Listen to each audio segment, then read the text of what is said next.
وأشهد أن لا إله إلا الله وحده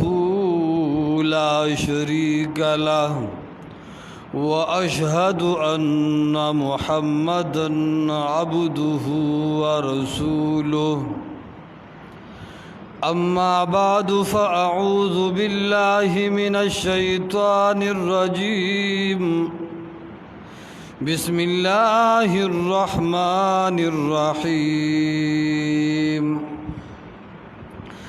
قل يا أهل الكتاب تعالوا إلى كلمة سواء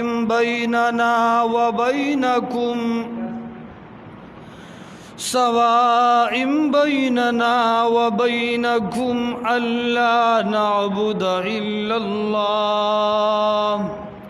ولا نشرك به شيئا ولا يتخذ بعضنا بعضا أربابا من دون الله فإن تولوا فقولوا اشهدوا بأننا مسلمون وقال قائدنا الأعظم رسول الله صلى الله عليه وسلم سيأتي على الناس زمان لا يبقى من القرآن إلا اسمه أو كما قال رسول الله صلى الله عليه وسلم انتہائی واجب الاحترام مسلمانانو اور پکورونو کے با پردہ ناستو تورسرو خویندو میندو اللہ رب العالمین دا انسانان دا یو ډیر لوی مقصد دا پارا پیدا کړی دی دنیا کی دو قسم خلق جون تیری آغا خلق وی چې د اغي جون د خپل اختیار وی کاغي هر سو خړل خرسه اوسکل هر سه وکړل د یو لا او د یو قانون پابند ځان نګنی اغه ته مونږه غیر مسلم وایو او هغه خلق وی چې هغه د اسلام داویدار وی نو داغه خوراک هم الله ورته یو لیست په قران کې را لګلې دی چې فرض نامه وته وي ارسب نخوري بس چې الله وی دا اخرى نو ابخوري ارسب نسکی چې الله فرمای داسکا نو بس هغه بس کی نو دا حدیثم دا معنی ده چې رسول الله مبارک فرمایلیو اگر چې د دې حدیث په ځینې طرق د محدثینو کلام دی چې الدنیا سجن المؤمن و جنت الکافر او بل روایت کی راضی و جنت للکافر دنیا د مسلمان د پاره جیل له او د کافر د پاره جنت ته سمانا دا جیل کی جیلی سړی د خپل خواهش مطابق جون نه تیری خوراک سکاک د جیلی د خوخه مطابق نه ګرځیدل را ګرځیدل ناستا ولاړه مجالس د جیلی د منشا مطابق نه د گورنمنت د آرډر مطابقي د کسي دنیا کې د مسلمان ناستا ولاړه خړل سکل عقیده او عمل د مزاج مطابق ندی د رب العالمین د قانون مطابق دی نو دا دنیا د مسلمان د پاره جیل له او چونکه کافر خود یو دین پابند نه دی چې هر څه وکړل نو بس وې کړل دیو جنا د هغه د پاره دا دنیا جنت دی ځکه جنت کې چې انسان سغواړي هغه وکي کافرم چې دنیا کې سغواړي او ماغه کوي نو عرض میدا کو دنیا کې د ټولو نه اول سیز خلق ار سړی وای چې زه د جنت ته لاړ شم د هر سړی دا یو اراده وی دا یو تمنا وی چې زه د جنت ته لاړ شم خو جنت ته د تلو د پاره طریقې کار د هر چا جدا جدا دی چا ډېرو منځونو له زور ورکړی دی چې کیدی شي په دې جنت ته لاړ شم، چا ډېرو حجونو هر کال عمرو ته توجه وي کیدی شي په دې جنت ته لاړ شم، د چا یو سیز طرف ته توجه وي د چا بل سیز طرف ته، لیکن جنت ته تلو دپاره اولنی سیز خلق چې بار ملک ته ځي پاسپورټ ضروری دی که نه دی؟ د جنت دپاره هم یو پاسپورټ دی چې هغې ته وایي عقیده د توحید، عقیده د الله د یووالي، چې د توحید پاسپورټ او د توحید د عقیدی اجازت نامه در سره نوي جنت ته نشي تللی. که تا ډیر سامان برابر کړي وي، تا ټریننګ کړي وي، ستا جاز والا سره تعلقات وي، خو تو پاسپورټ نه بغیر جاز ته هم نشي خطی. نو که تا ډیر منځونه کړي وي، ډیر روجي دي نیولې وي، ډیرې صدقې او نوافل دې کړي وي، خو د توحید عقیده دې جوړه نه وي، نو جنت ته تللی نشي. دا هغه بنیادی خبره ده. محمد مصطفی صلی الله علیه وسلم کله چې هغه اهل کتاب لهم دعوت ورکي او کله اهل کتاب ته د اسلام قانون پیش کی، نو سوای قرآن وګورئ. قرآن کریم کی الله جل جلاله د محمد مصطفی دعوت ذکر کړی دی. قرآن ډیر عظیم کتاب دی، قرآن ډیر لویه سرچشمه ده، خو افسوس دا دی چې نن مونږ قرآن شاته غورځولی دی. قرآن او حدیث د رسول الله صلی الله علیه وسلم دومره لویه سرچشمه ده، کله چې زمونږ په لاس کې قرآن یا احادیث د محمد مصطفی وي، بل څیز ته زمونږ حاجت هم نشته. نو رسول الله مبارک اهل کتاب ته دعوت ورکي، یا اهل الكتاب تعالوا الى كلمة سواء بيننا وبينكم الا نعبد الا الله. اے اهل کتاب راشه یو داسې قانون تا، اے اہل کتاب راشه یو داسې مسئلې تا، تعالوا الى کلمت راشه زما قانون هم ووره، زما دستور هم مطالعه کې، زما په پیغام باندې ځان هم پوهه کې، زه څه ویل غواړم، زه ووټ غوښتلو والا نه یم، زه پیسو غوښتلو والا هم نه یم. نو څه مسله ده؟ تعالوا الى کلمة سواء بیننا وبینکم، داسې مسلې تراشه چې هغه مسله زمونږ او د ستاسو منځ کې برابره ده، څه فرق ورکې نشته. زه یې هم منم نو تاسو به یې هم منئ، د کلي مالدار خلق به هم دا مسله مني، نو غریبانان غلامان به هم مني. اغا مسئلہ صدا نو اغا ورطوئی اللہ نعبد الا اللہ ولا نشرک به شیئا،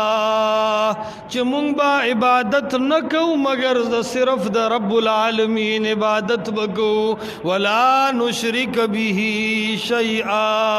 او سوک با دا رب سرا نشرکو. حاجت روابا دا یو رب توایو، نو مشکل کشا با هم دغه یو لوی رب توایو،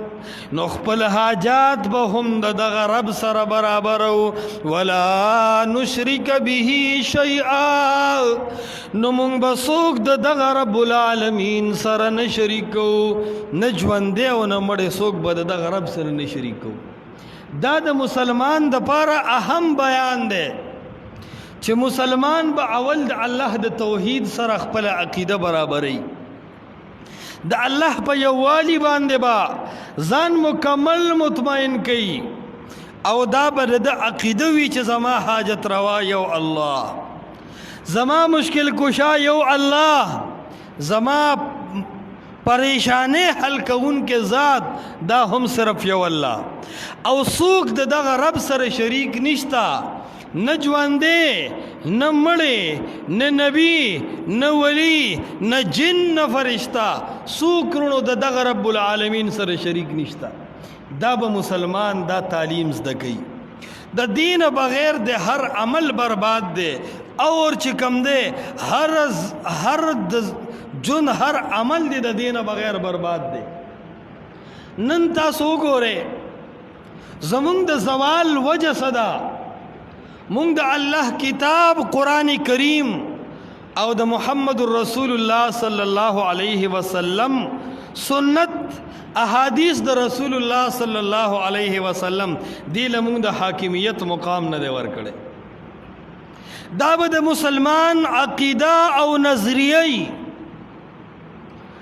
چې خبره به یا د الله منلی شي یا به د محمد رسول الله صلی الله علیه وسلم منلی شي. د الله د خبره مقابله کې د هیڅ یو مذهبي امام خبره حجت نه دی. د الله د خبره مقابله کې د هیڅ یو پارټي او د تنظیم او د جماعت خبره له اعتبار نشته. د محمد رسول الله صلی الله علیه وسلم د خبره مقابله کې د بل چا خبره له هیڅ اعتبار نشته. د محمد مصطفی صلی الله علیه وسلم قول چې کله موجود دی د محمد رسول الله صلی الله علیه وسلم خبره چې کله موجود ده نه د یو مذهبي امام خبره حجت ده د هغې مقابله کې اور نه د یو نظریاتی جماعت د خلکو خبره حجت دي نه د چا نظریات او خبره حجت دي. حجت چې دین یا د الله خبره ده یا د محمد مصطفی صلی الله علیه وسلم خبره ده. مسلمان بدی بصیرت سره جون تیری چې زما د مشر خبره دی وګرځيږي خو قرآن دی ونه ورځيږي. زما د پاټه خبره زما د تنظیم او زما د جماعت خبره یا زما د کتاب خبره دی پاتې شي خو د محمد مصطفی صلی الله علیه وسلم حدیث ته پاتې نشي. دې ته حاکمیت د الله او د الله د رسول. کومنګ د الله کتاب او د محمد مصطفی صلی الله علیه وسلم احادیث د دې حاکمیت او مشرع ومنله دا ټول اختلافات به ختم شي او د دین اصل اساس هم نه دی. قرآن کریم کې الله فرمایي ان تنازعتم فی شیء کستاسو په یو مسله کې اختلاف راشي جګړه راشي یو طرف وایي چې دا مسله ټیک ده بل طرف وایي چې دا مسله ټیک ده. شیء ان ویلې د نکره علما به پوهیږي که وړه مسله یو که غټی فردوه الی الله والرسول. دا مسله یا په قرآن حل کا یا په احادیث د رسول الله صلی الله علیه وسلم باندې حل کا. فردوه الی الله والرسول خبر یا الله ته پیش کا یا محمد رسول الله صلی الله علیه وسلم ته پیش کا. اختلاف بخپل ختم او چې کله فیصله په الله او د الله په رسول کې دغه ټیم خپل پارټي خپل تنظیم خپل مشران خپل علما حجت مګڼه د الله او د الله د رسول خبرې ته تابعدار شه. دا انتشارات او اختلافات به ال ختمیږي او مسلمانان به په صحیح دین باندې ال راضي چې اطیع الله و اطیع الرسول باندې دی متفق شي. د الله خبره منل په غم کې هم د الله منل نو په خاده کې هم د الله منل. اطیع الرسول په غم کې هم د محمد مصطفی صلی الله علیه وسلم طریقہ نو په خاده کې هم د محمد مصطفی صلی الله علیه وسلم طریقہ. کاروبار کې هم د الله او د الله د رسول طریقہ. دې سره به د امت مسلمه اتفاق راځي او کدا سي نوي نو دا قوم دا خلق د دین په نوم باندې هر ورځ هر سړی ځان لا فرقه او جماعت شو. وجه دادا چې قرآن او حدیث مونږ مشران نه دي ګڼلي. د هر سړي د پاټه مشر د هر سړي د تنظیم مشر د هر سړي مولا هغه د الله او د الله د رسول نه هر چا دوه ګوتې برا کړی دی خو پوهیږي پې نه. یا پې پوهیږي نه یا یې پې خپه ایښې ده ځان یې پې شپېلی کړی دی خو مسله هم دکه ده کومه چې مې درته وویې اطیعوا الله و اطیعوا الرسول د الله رب العالمین منل او د محمد مصطفی صلی الله علیه وسلم منل او دا نن علماو پریښي دي د عالم غټه ذمہ داری څه ده اولنۍ ذمہ داری د عالم هغه دا ده چې د الله کتاب به بیانوي قرآن کې الله رب العالمین ذکر کړی دي چې د علماو نه الله وعده اخیستې وه وَإِذْ أَخَذَ اللَّهُ مِيثَاقَ الَّذِينَ أُوتُوا الْكِتَابَ انبیاو نه هم دا وعده اخیستې وه لَتُبَيِّنُنَّهُ لِلنَّاسِ وَلَا تَكْتُمُونَهُ د الله کتاب به خلکو ته بیانوي ولا تکتمونه او پټوي به نه دا وعده الله اخیستې وه نن د علماو منبر رسول سره لوی خیانت داره چې د الله او د الله د رسول خبره څوک په منبر رسول نه کوي حافظ ابن کثیر رحمت الله علیه د الله د کتاب ډېر لوی مفسر تیر شوی دی او د تاریخ هم امام دی په حدیثو کې ورته الله ډېر لوی مهارت ورکړو هغه وی فالواجب علی العلماء الکشف عن معانی کلام الله فعلماء دا واجب دی چې د الله د کتاب یو لفظ به عوامو ته ښکاره کوي حق به ورته بیانوي نو دا د علماو ذمہ داری ده چې ټول عمر د صرف د څلوېښتو صفتونه کړي دي چې مړي پسې څلوېښتي وکړي که نه نو دې داسې جنت ته پوره نه وړي چې یو لنډ پل ورته جوړ شوي او جنت ته ځي دا د منبر رسول سره خیانت دی مونږ صرف اور صرف د هیله اسقاط صفتونه د عید میلاد النبی صفتونه د لړمی الوا صفتونه لیکن د الله د کتاب خبره د محمد مصطفی صلی الله علیه وسلم خبره دا څوک په منبر باندې نه کوي او الله چې د بنی اسرائیل نه ګیله کوي نو الله فرمایي بمستحفظوا من کتاب الله دی خود دې مکلف شوي چې د الله د کتاب حفاظت وکړي دا د علماو ذمہ داری ده چې بیانوي نو د الله کتاب به بیانوي چې خبره کوي نو د محمد مصطفی صلی الله علیه وسلم به کوي د الله او د محمد مصطفی نه علاوه د بل سړي د خبرې حیثیت څه دی د چا د خبرې مقام څه دی د چا د خبرې حیثیت څه دی یا د یو سړي جرأت څه دی چې یو مسله کې الله فتوا ورکي یا رسول الله فتوا ورکي د کلي د امام څه حیثیت او حق بیا جوړیږي د هغې مقابله کې نه جوړیږي لیکن دا پټې د عوامو په سترګو چا لګولې دي دا هغه عالم چې هغه د الله د کتاب او د محمد مصطفی صلی الله علیه وسلم د حدیثو بیان نه کوي ډېر خلک وایي یاره نن دا په منبر رسول دا مولان خوبونه ولې بیانوي نن سبا خو د نیټ دور دی تاسو وینئ که نه یو ملا خوب ویني چې ما امام ابو حنیفه رحم الله علیه په ویښه لیدلی دی جومات کې یو وایي چې یاره ما پلان کې پیر لیدلی و په قبر کې جادو پې شوی و لت یې وهلی څوک وایي یاره چې ما پلان کې سړی ولیدو په هوا باندې الوتو دا کیسې او کهانې ولې خلک کوي څوک خو دومره پورې بې حیایۍ ته لاړل چې د محمد رسول الله تذکره کوي چې خوب کې مې لیدو العیاذ بالله العیاذ بالله نقل کفر نه باشد وایي د هغه مخصوص اندام سره خلک لګیا او چا پټو مونږ پټو خلکو ښکاره کوو دا خبرې ولې په منبر رسول باندې مولان کوي وجه دا د الله د کتاب او د محمد مصطفی د احادیثو بیان مونږ پرېښی دی نو کله چې یو عالم قرآن نه بیانوي